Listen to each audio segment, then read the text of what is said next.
Music is Madonna's 8th studio album, released in the start of the 2000s. After coming back from a spiritual journey with Ray of Light, Music holds its remains, supporting more bop and hard-hitting sounds with a new producer, 𝕬𝕐𝕒. Songs contain cool-sounding effects in both vocals and instrumentals. Let us delve into it and see what is on this very Quirky set of tracks.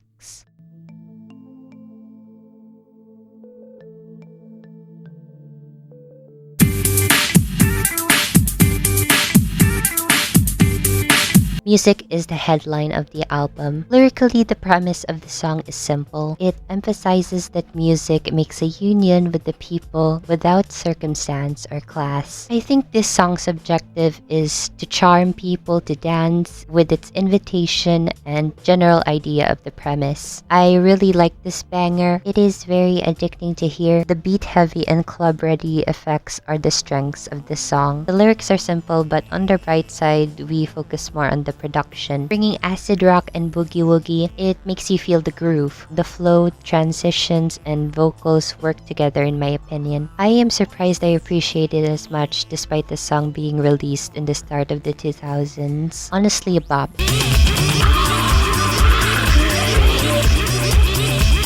Impressive Instant is a bizarre gem of the album. The central theme of it is about being in a trance, which is a state of mind of being unconscious of what is happening around, chucking random lyricism involving the universe, astral bodies, and cosmic energy to prove the craziness of the track. Speaking of random, the song is just pure randomness all over. At first, I thought the song was very messy and everything basically. I do not like it at first. Now it is my favorite. I listened to this song 100 times already. I personally love the elements in both production and lyrics. Vocals are just amplified with extreme voice effects. If you thought music is a song you can dance to, you can both dance and lose your mind in this track. Started off strong and there is already mania.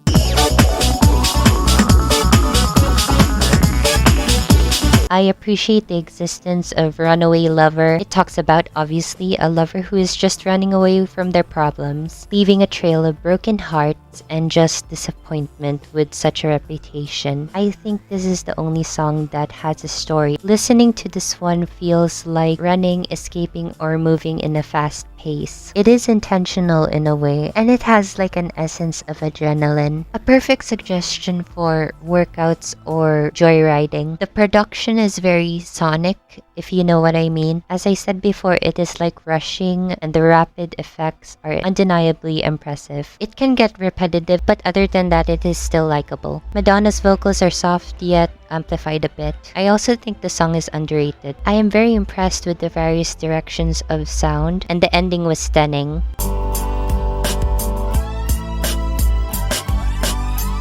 I Deserve It is the first slow-paced song. It is essentially a more reflective track relating to Runaway Lover. She expressed how she deserved it to be left with this pain and heartbreak. I guess I would say this song is more chill and slow-paced than the other ones. It is simple and not overwhelming in the ears like the first three, but overall it was just okay for me. I think the lyrics would be expanded for a bit because the vocals really suit the song as a whole. For a slow-paced song, I thought lyrics and vocals would have shine more in order to complement the mitigated or to no effects. I get traveling vibes with this song, though unlike Runaway Lover, it is very slow in energy, which is not necessarily a bad thing.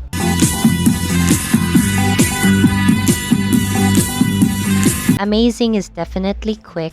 It talks about how much she cannot resist falling in love with such a man. I assume it is also about the previous lover she mentioned, wishing she did not think about him and his follies, which I do not know if it is sarcastic or embarrassing. I appreciate the song and it grew on me a little bit. However, my thoughts about this one are still the same. The elements are varying in degrees. I think the transition is a bit abrupt. The sudden switch from the twinkly flow to a burst of excitement. The energy rises and falls. I do get why people saying this song is similar to Beautiful Stranger. I think the lyrics could expand a bit more, and I like the instrumentals. I do believe that there are some amazing moments in this song.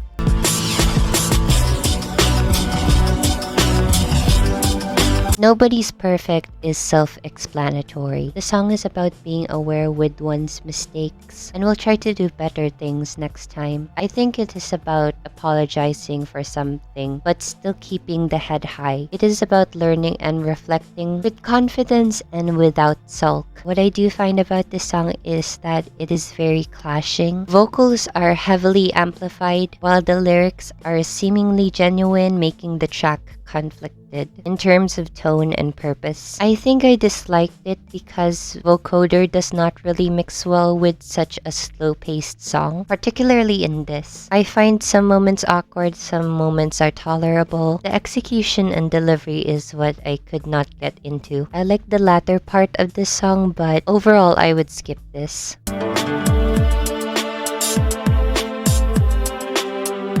Don't Tell Me brings the yeehaw in the album. It is about being unapologetically you and just exudes holding your ground and strengthen your confidence. Being both guitar and beat heavy, it is a haters back off type of song, emphasizing the way to tell the world to stop but do not tell her to stop because she does not care. I really like how the 7-track finally brings the album cover to justice. It is a bop and it is giving big cowboy dick energy in my opinion. Do not ask me to explain it further. I like the instrumentals, effects, and transitions the most. I think the vocals at some points are delivered wonkily, but anyways, the song is still gorgeous. Another song that is very much to dance to, and the fun one to listen to as well.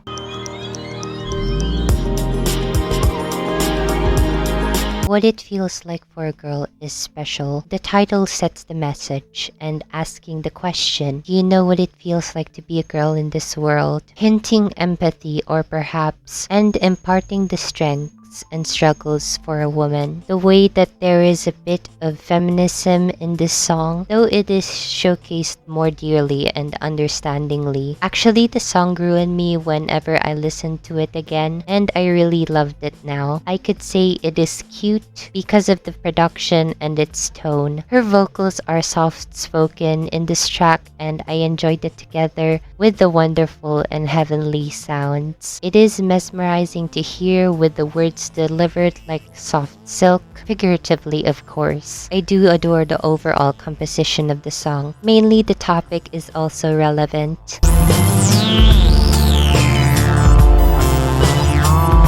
Paradise Not For Me is indeed interesting. I only found out the meaning of the song when I researched it, and honestly the interpretations are diverse to understand what the song is about. Maybe it talks about death, reflection, or heartbreak.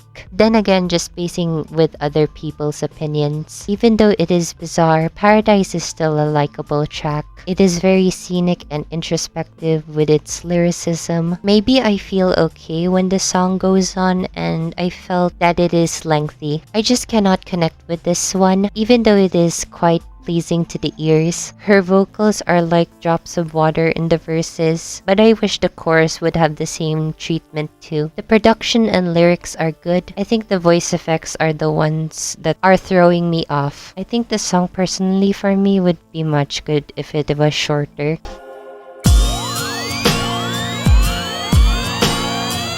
Gone is heavily underrated. Following Paradise with themes alluding to introspection, Gone ends the album with an existential message, enabling the feelings of being doubtful and questioning if everything she has done was enough. I deemed this song is very underrated. It is similar to Deserve It in a way, but I love the song in tone and lyrics. A very existential ballad with just effects on the background rather than her voice. It helps convey the message to the audience because it was very stripped down. This song was a treasure. Vocals are simple yet striking. The layers and the harmonies near the end are the selling point. Just the guitar and the effects mesh well together and create an astonishing closer. What could be more amazing than the ending?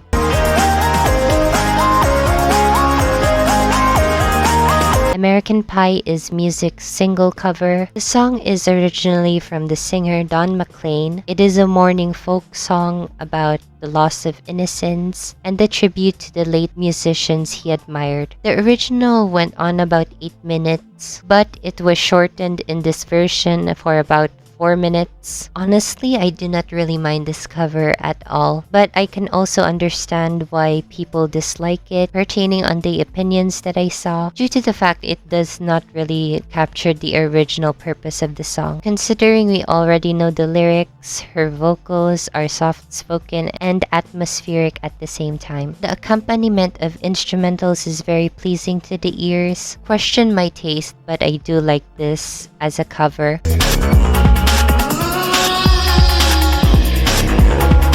𝕼𝕤𝕒 is a blast from the past. With the remnants of Ray of Light sounds, 𝕼𝕒 is a bonus track on the album, implementing the language of, I believe, is Sanskrit, with the words praising an all-supreme being while spreading love and protection. I did not expect to like this song when I discovered it. It is just very astonishing and just a burst of energy feels in your ears. The song is very chaotic with accelerating and layered vocals accompanied by the very heavy beats. Honestly, a good bonus track, and the vocals and instrumentals are the dominant elements. Again, this song is just a sudden burst of sounds throughout its pacing. It might be overwhelming actually. I would like to describe this album in one word: Quirky. Let me explain. I mean, when I hear the word quirky, I can hear it from the production sounds. A lot of bouncing, irregular, and video game-like effects that I heard throughout each track in a unique sentiment.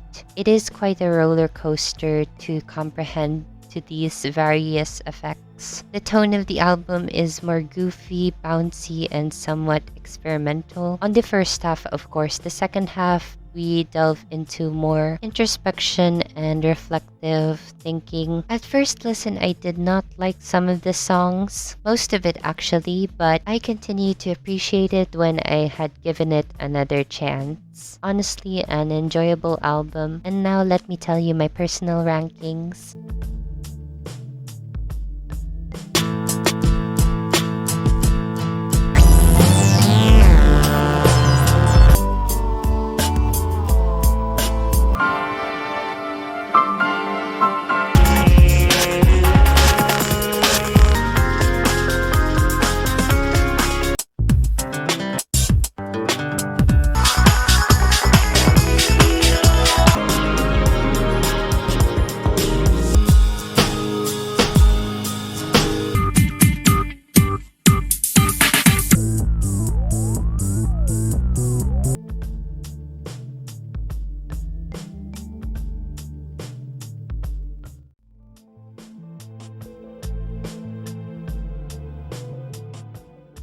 Premise of the video is kind of like a collection, I think. It showcases the diversity from the people ranging from age to circumstance. As citizens of the land of the free, with the American flag in the backdrop, Madonna sways and swings while there are different people filmed throughout the video. The somber lighting can also reminisce about the original song's tone. Overall, a very cute homage.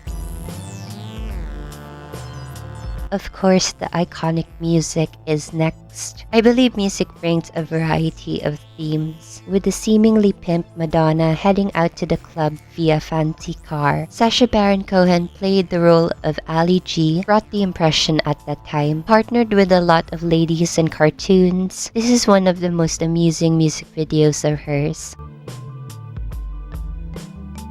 Don't Tell Me is similar to American Pie, with it sticking to the theme dearly. The various scenes of cowboys and the usage of green screen engulf a simplistic attitude. Mainly the maneuvers of line dance are choreographed, supported by male backup dancers. I told you this song is just pure cowboy energy.